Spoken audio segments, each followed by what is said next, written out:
All right, so let's talk about the keto diet. Keto diet it's a tool for a job. And the way that I see it, it's a tool for, I'm going to say a few very specific jobs, because the reality of it is for someone to get themselves into ketosis, and look, if you're getting on the keto diet, like a real keto diet, the idea behind that is to get your body into something called ketosis, which I'll talk about in a second. But the keto diet is not something that's sustainable.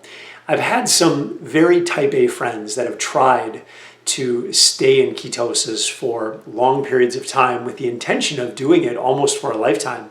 And the person that made it the longest was about 3 years, which is absolutely incredible, because it's much harder to get into ketosis than what you may think. So I think we need to make sure that we're framing this in the right way, right? For us to live a long, healthful, high-performance life, we don't need to be in ketosis 24 hours a day, 365 days a year, all right? So let's talk about why would we use the keto diet? Well, there's a few different reasons. Number one, it is a way that we could potentially, when it's done well, there is a way that we can get somebody very, very lean, okay? So if you really want to get, if you want to drop any excess body fat, even if you've just got that little bit extra, when you do the keto diet, there is a chance that you can get yourself, dare I say, ripped, okay?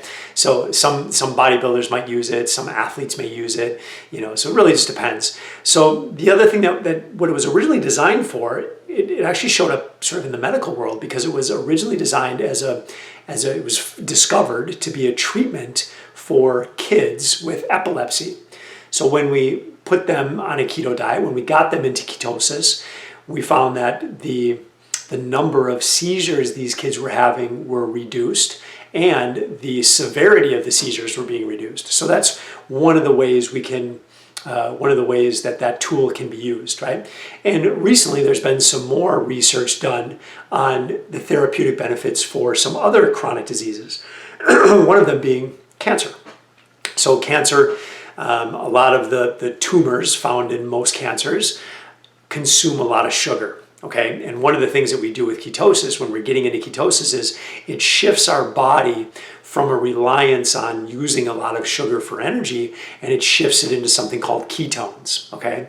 So one of the strategies in order to get someone to ketosis is we need to really reduce the amount of carbohydrates that you're consuming. So if you want to get into ketosis, you've got to reduce carbohydrates significantly, okay? You're never gonna run on zero sugar, because your liver will actually make sugar. So you're always gonna be using sugar to some degree, but we wanna swing the pendulum over to ketones as opposed to sugar. So your body can run on two primary forms of energy. Sugar, as you already know, and then ketones. These are the two things.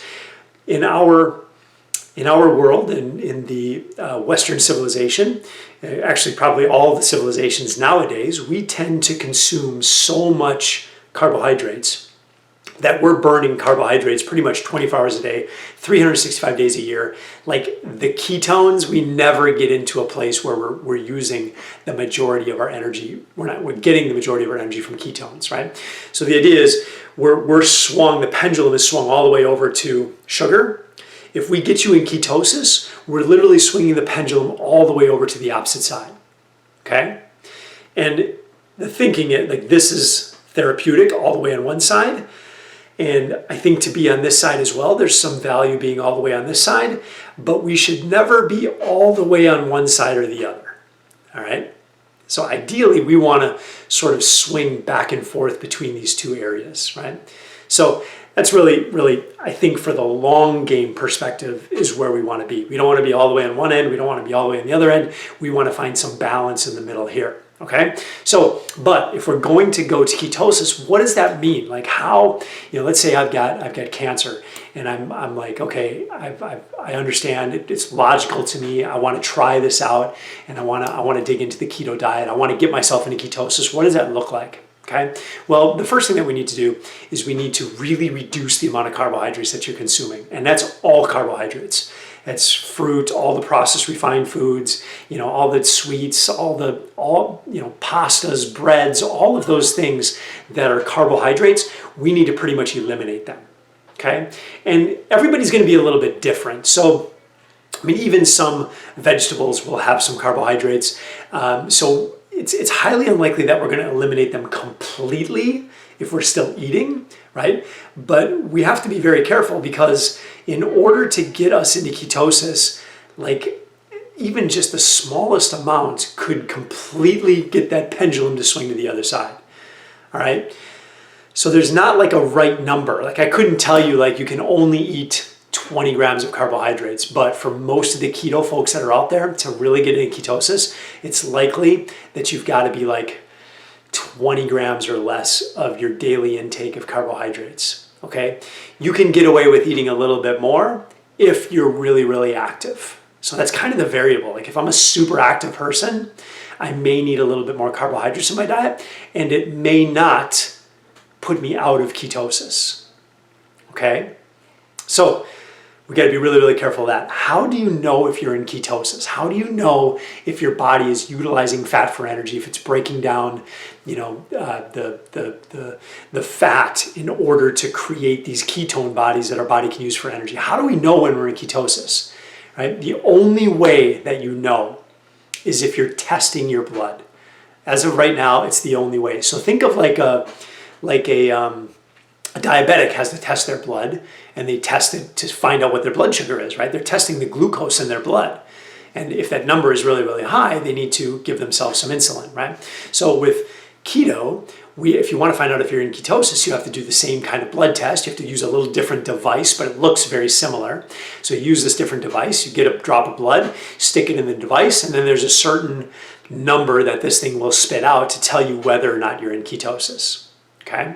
So that's really the only way, as of now, for us to know if you're really in ketosis. There's some other things like your breath gets really bad apparently, and your sweat doesn't smell as good. Like there's some things, but they're very subjective, right? But so the best way to do it, like if you truly, like if I've got cancer and I want to get into ketosis, you better believe I'm measuring every day, because it's amazing how just one small indiscretion can completely push you out, right? It can completely push you out.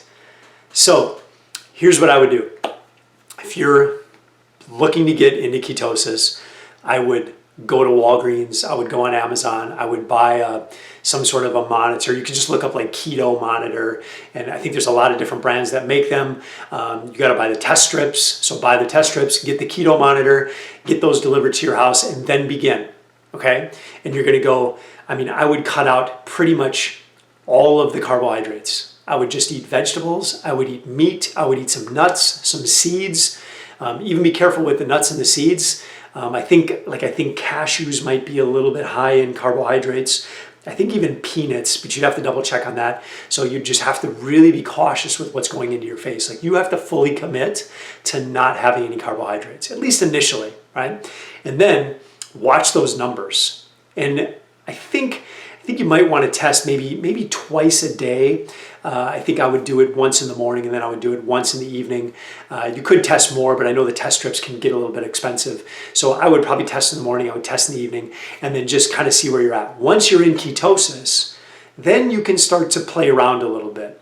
You could add a little bit more carbohydrates. Like maybe you add in, maybe you add in a little bit of sweet potato, and see what that does, and then check your numbers.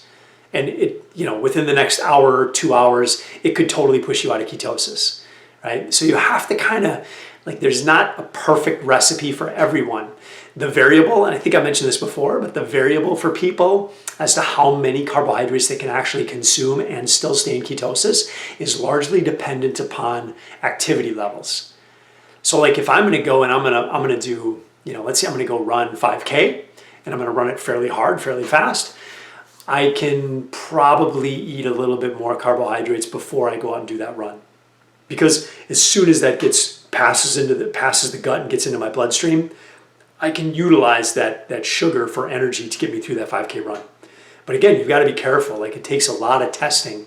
So getting in ketosis, point is, it's a little bit of a pain in the ass. Right? And I've heard that if you get kicked out, it can be difficult to get back in.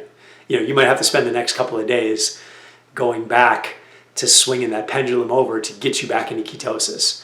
But look, I think there's a lot of really good research out there done on its therapeutic benefits. I think there's some utility to it when you're trying to get very, very lean.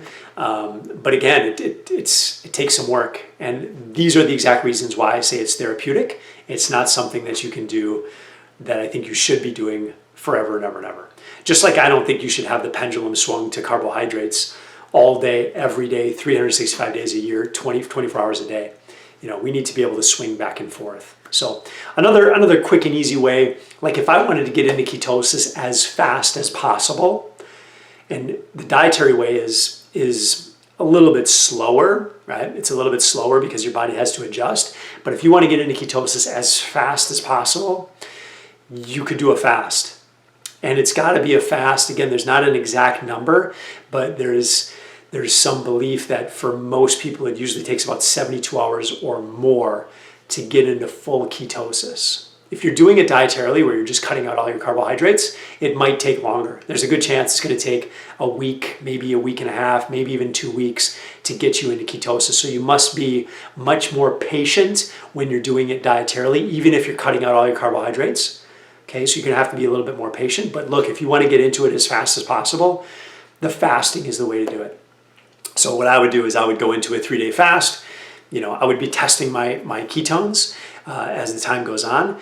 And as soon as I got into ketosis, I would stop the fast, and then I would start eating all of my foods from meat, vegetables, and fat. Like, what kind of fat? Oils tend to be a big thing of it, like dressing on salad. Go for high quality olive oil, butter, cheeses. You got to be somewhat careful with dairy though, because lactose is a sugar, so you have to be careful with that. But if you go on a keto website, go to a respected keto expert, they're going to be able to tell you what the foods are to eat. And again, there's just so much variability amongst people. One person might get away with cheese, one person might not. So again, it goes back to like this whole experimentation thing. It just takes some time to really experiment and figure out how your body is going to adapt. And the only way to know is to take your blood and do your testing. Okay, and just keep experimenting and keep playing with it. So again, I would do a 3-day fast, and then or however long it takes to get you into ketosis. If it's 2 days, great. If it's 4 days, you're going to be hungry. If you've got extra body fat, you're going to survive, but you're going to be hungry. And the other thing I would say is it's probably good if you're going through cancer, if you've got some sort of a chronic disease that you're trying to treat or that you're trying to manage. I would certainly, this is really important, I would recommend talking to your doctor. Make sure that they know what's going on and what you're doing, because I have heard of areas where ketosis may potentially affect the treatments. So for example, like if I've got a specific cancer and I'm using a specific chemotherapy drug to treat that cancer, ketosis may alter the effects of that treatment in a negative way. So it's always good to always make sure that you talk to your doctor about this. Okay, so there you have it. There's the synopsis of keto. That's how I would get into it. That's what it is. It's what it's for. Yeah. Best of luck to you. Hopefully this finds you well. If you have questions, please reach out, and I'd be happy to answer any questions that you have into the more minute details of this, if I can. All right. Full disclosure: I've never gone. At least I don't know if I've been in full ketosis because I've never done the blood work. I've never done the blood tests, but I know plenty of people who have, and it just takes some trial and error. It takes some time. All right. There you go.